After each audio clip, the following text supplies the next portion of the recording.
Leader Mallu Ravi గారు, BRS MP leader Ravichandra గారు అన్నారు, పాల్ గారు మీరు ఎన్నో ఇన్వెస్ట్మెంట్స్ తీసుకొచ్చారు, ఇప్పుడు కూడా అలాగే ఇన్వెస్ట్మెంట్ తెండాలి. నేనేం చెప్పానంటే ముఖ్యమంత్రులు నాతో వస్తానన్నారు రేవంత్ రెడ్డి గారు, అనేక మీటింగులు పెట్టాను.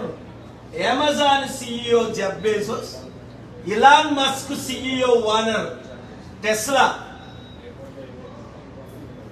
అనేక కంపెనీలకు ఓనర్, మనం కలుద్దాం. 1 వీక్ ఆస్టిన్ వెళ్దాం, శాన్ అంటోనియో వెళ్దాం, డాలస్ వెళ్దాం, న్యూయార్క్ వెళ్దాం, లాస్ ఏంజలస్ వెళ్దాం, బే ఏరియా వెళ్దాం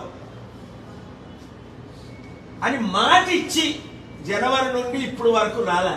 ఇప్పుడు ఆయనకు అర్థమైంది ఇంకెన్ని ట్రిప్లు వేసినా రాజకీయ నాయకులు ఎవరు నమ్మట్లేదు. చంద్రబాబు నాయుడు గారు ఇక్కడ కౌన్సిలర్ని కలుస్తున్నారు. కౌన్సిలర్ అంటే 200 దేశాల్లో 200 అంబాసిడర్లు ఉంటారు, 2000 మంది కౌన్సిలర్స్ డిసైడ్ చేయరు investments. Presidents, prime ministers decide చేస్తారు. 2891 world's richest Forbes billionaires decide చేస్తారు. Hollywood main actors, directors, producers మద్దతు నాకుంది, మీకు తెలుసు, మీరు చూస్తారు.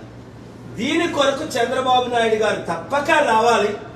అక్టోబర్ 1, 2, 3 తేదీలు నాతో అమెరికాలో ఉండాలని మనవి చేస్తున్నాను. మీడియా ద్వారా డైరెక్ట్ గా ఆయనకి లెటర్ కూడా పంపించాను. Thank you very much.